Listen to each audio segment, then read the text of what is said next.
All right, so for today's assignment, I want you to go to homestyler.com. When you type it in and load it up, this is what you should be looking at. This is my first video. I'm recording with Screencastify, so forgive me if it's a little rough. What you're going to do is join now. When you click that, you can fill out a new account. So you just put your first and last name, use your school email address, especially if you are interested in taking Interior Design 2 with me, because that way you'll already have an account set up, you'll already know the software, and maybe have a couple designs already saved. Then you just choose a password that you can remember. I already have an account, so what I'm going to do is click sign in. Click on my already remembered username and password and sign in. All right, so this little thing, click to clear, or change to my name. So I'm going to click on start designing.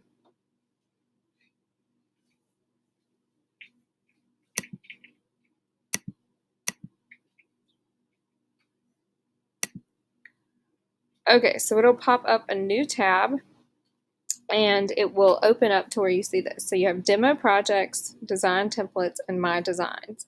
All right, so demo projects are areas, it's like 3 different rooms that they have already created for you, so you can kind of look and see what the program's about.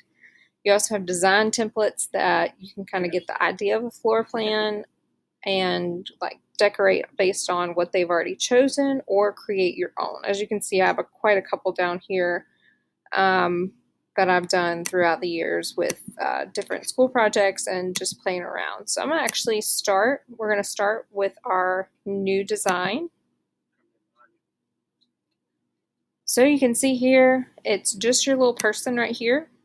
He's sitting in the middle of your screen. We're going to ignore him for now. I don't have that long while recording, so I'm going to do these in short segments.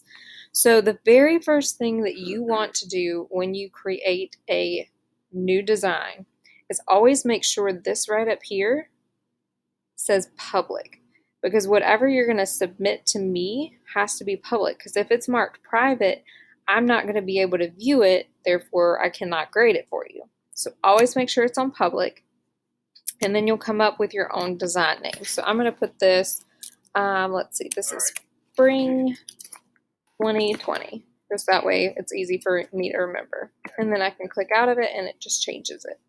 One thing that is super important is to save.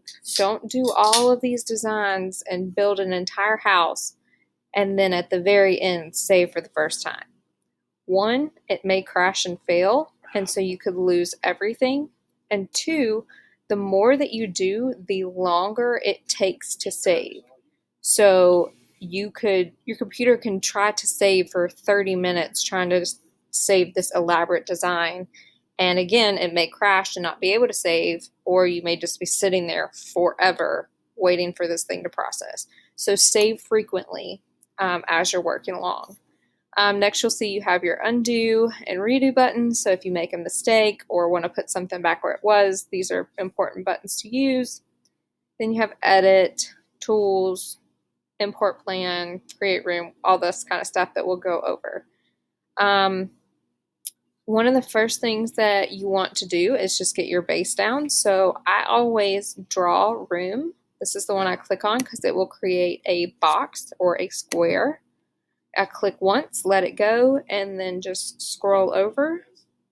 And I'm going to make my room about this big. So you can see it's an 18 foot by 10 inches width, or however you want to describe it. And then the other measurements are 14 foot by 4 inches. When I click again, it will create the walls and show me that I have 270 square foot in this space.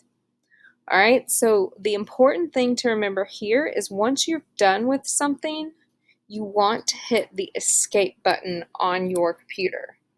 All right, if you don't do that and you create a room by drawing lines, and all of a sudden you realize you got all these lines everywhere, just press escape and it will automatically clear it. All right, then I can undo because I don't want those walls there, and I'm back to the base, and I will save. All right, and that's the end of the first part.